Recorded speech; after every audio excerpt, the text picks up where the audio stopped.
Hey Cougars, welcome back to another episode of Cougar TV. I'm Simon Lauritsen. And I'm Jackson Endicott.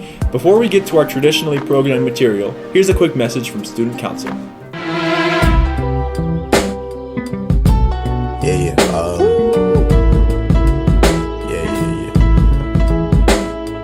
That's the way every day goes. Every time we've no control. If the sky is pink and white, if the ground is black and yellow, it's the same way you showed me. Nod my head, don't close my eyes. Halfway on a slow move. It's the same way you showed me. If you could fly, then you'd feel safe. Hey Jackson, you know Miss Garrison? Yeah, she works in the library, right? That's right. What about her? Well, I heard that she's retiring and moving to an RV with her husband. How is she going to live in an RV? I don't know. Let's find out. Hi, welcome to our RV. This is the Keystone Arcadia. We bought this last fall. We haven't officially moved in yet, so it's a little bit empty. But if you want to take a little tour, coming in at the top of the stairs, we have a bathroom with a walk-in shower, a couple of skylights, and quite a bit of storage, which is always important in an RV because there's not much space for anything. In the bedroom, we have a king-size bed, a large walk-in closet with a lot of space. There's even washer-dryer hookups if we ever wanted to buy a washer and dryer.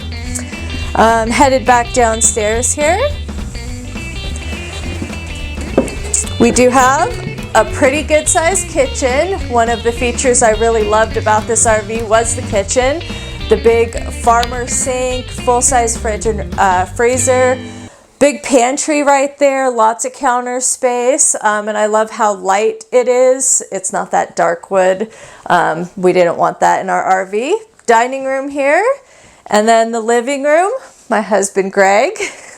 And we have a full-size flat-screen TV and a gas fireplace to heat. And this is where we will be living full-time starting in June. So, what gave you guys the idea? I'm not really sure where we got the idea, but 2 summers ago we were on a road trip in our small car, and we had traveled all the way through Utah, Nevada, California, Oregon, Idaho, and back down to Colorado, which is something we love doing. We camp, we travel a lot, we paddleboard, and as we're driving, with the kids now being adults and being empty nesters, we just thought, why not do this full time in a home that we can actually live in and go everywhere? What was the planning process for all of this? I think there is a lot of planning that goes into it. It's definitely not something you can just do on a whim. It's taken a few years. I mean, definitely pay off all debt. You have to buy the RV, buy the truck that pulls it, really get financially prepared. He's working really hard in his retirement on emptying out our full-size house because you have to get rid of everything. So, Greg, if you could speak a little to what your responsibilities are. Well, besides cleaning out the house and making sure we have the proper maintenance in the RV, we have to hook up some extra solar and batteries and just have things that you need full-time on the road.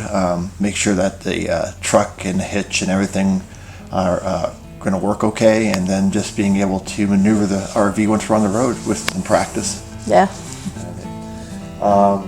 Where are you guys going first? It's pretty flexible, but right now we plan on starting out going north in June. We'll go north in the summer and south in the winter, like a lot of RVers. So sort of up towards the Great Lakes, and then up towards Maine and Vermont in the fall, and then we'll shoot down the coastline towards Florida. And by June of 2024, we will circle back to Colorado. Is this full-time? For now, yes. Starting in June, when we move into it, it will be full-time. We plan on starting out a couple of years, see how we love it or don't love it. Might be 3, 4, 5 years. It's really very, very flexible when we settle down. Wow, that was really nice. I hope she enjoys the rest of the year as she wraps up her last one here at Coronado. Hey Jackson, have you heard what's going on with boys wrestling? Yeah, but what about the girls wrestling team? I hear they're doing great this year, and they've been doing well in all their matches, including the one last week. Really? I want to know more. Let's check it out.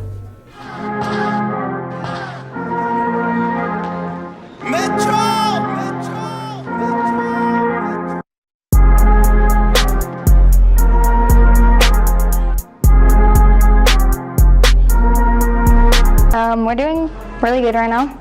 We had 8 placers at Metros, mostly wins for the most part, pretty good placings at every tournament, at least someone's placed. We mainly wrestle girls, but sometimes our girls will jump in with the boys to get a better practice in. We kind of have our own section when we're wrestling. Sometimes we get stepped on by the boys because they're crazy, but most of the time it just goes pretty smoothly and we all wrestle each other. The season's been going really great. Overall, we've had like a lot of successes. I think for the guys, there's definitely a pressure because Coach Matt will talk about like the history that we've had, and so there's a pressure to be great for that. For the girls, since the program's so new, I feel like there's not as much of a pressure. It's kind of like building from the base up, so it's more about like new experiences for the girls.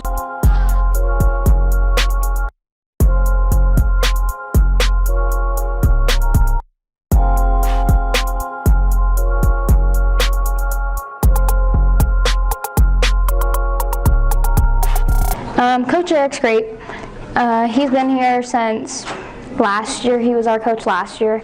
He's got work most of the time, but he's also a really great coach and connects with all of us. Eric's really great. He supports us really well and understands our individual needs and understands like what specific support we need and helps us go through specific moves that the girls need.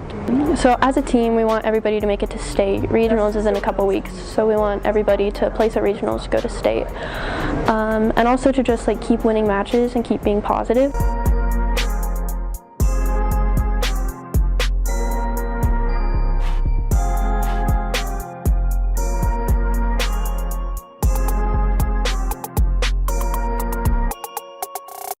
Whoa.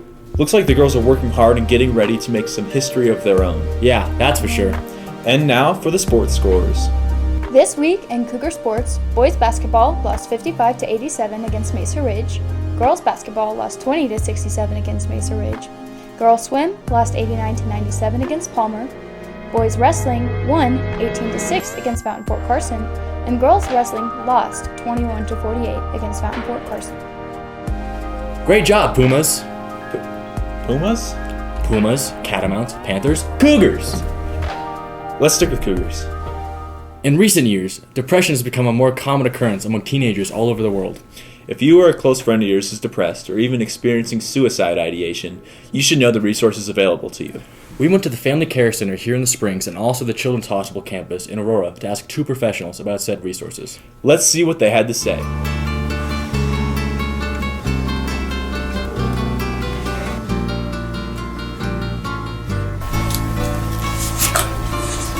In recent years, there's been a mental health crisis across the United States, and unfortunately, one of the states with the highest mortality rate is Colorado. But why? That's the real question I'm here to answer today, as I interviewed 2 insanely good mental health professionals out in the field throughout Colorado that really want to help out our community. So let's start where all things start, at the beginning. Well, the first question I wanted to know the answer to was, why have suicide rates been rising in recent years? So of course, that was the first question I asked in the interviews. If you look at the data here at Children's Hospital Colorado in our emergency department, the number of patients that have come into our emergency department from 2019 to 2022 with suicidal concerns, it went up about 88%. So it's skyrocketed from a baseline that was already way too high. So there's lots of reasons that happens. I think that one of the things that really sticks out to me is the amount of stress that youth are under, and that was again true before the pandemic. Youth have so many pressures to be the best at things, to get into the best colleges, to get perfect grades, to get into varsity sports or be a master musician, and there's just a lot of pressure. The way that I kind of conceptualize it is I think that our teams are very lonely. And I think that there is a lot of pressure and expectation, like for performance and success and achievement, but there's not a lot of support on even what those look like, or a realistic view of what the kid figures out is what path do they want to be on, and how do we support them in that, versus this is how you're going to do it and I don't care what you want. I think there's a lot of pressure, not support. Next, I asked, Miss Marks, and Dr. Hawks to please explain what resources were available to all of us in times of need. You just find someone you feel like you can talk to.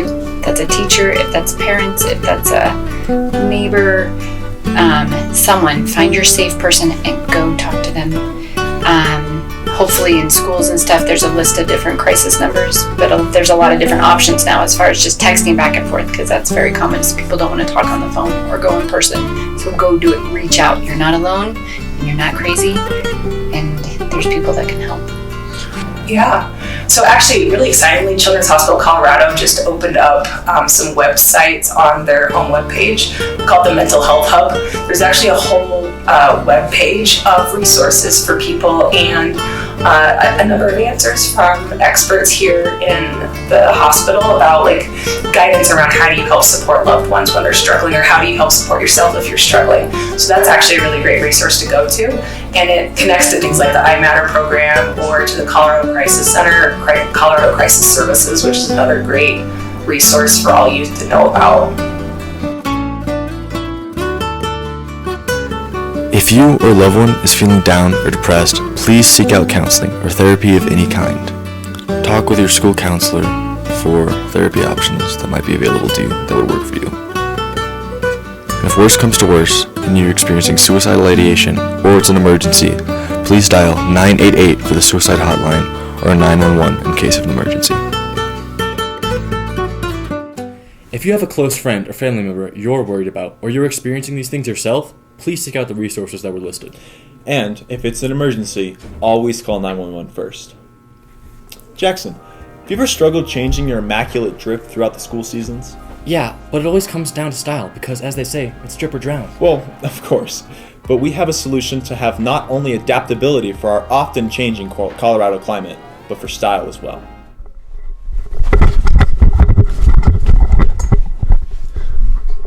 Oh, hey. I didn't see you there. Got a question for you guys. Have you noticed how some classes are like boiling hot while others are freezing cold? Well, that makes things hard when you have a reputation of style to uphold here at Coronado. So, me and my friends are going to show you how to dress for the different Coronado climates.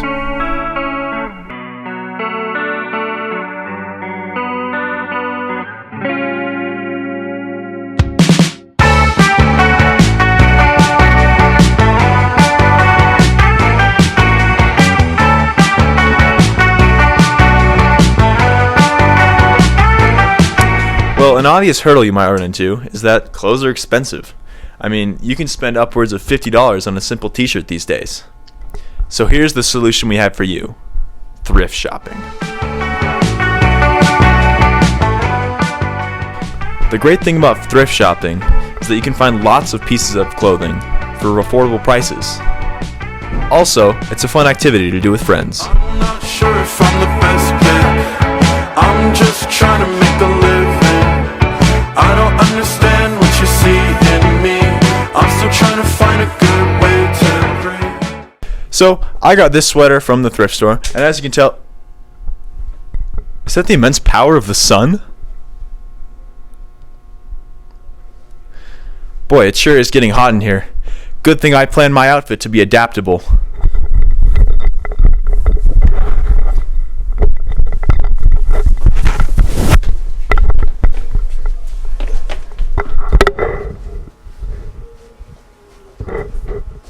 Boy. Don't I look like someone who's ready to have some fun in the sun? I'm not really on time with you. It's turning great, I'm wanting it blue. I never give up, I'm not in it to lose. So remember, you don't need lots of money to get clothes that work well in multiple climates. I never thought that I'd be worth it, but don't really think I could impress. I get nervous and get restless, then I change my mind. You just need patience, swag, and some good friends don't hurt either. And lots of money.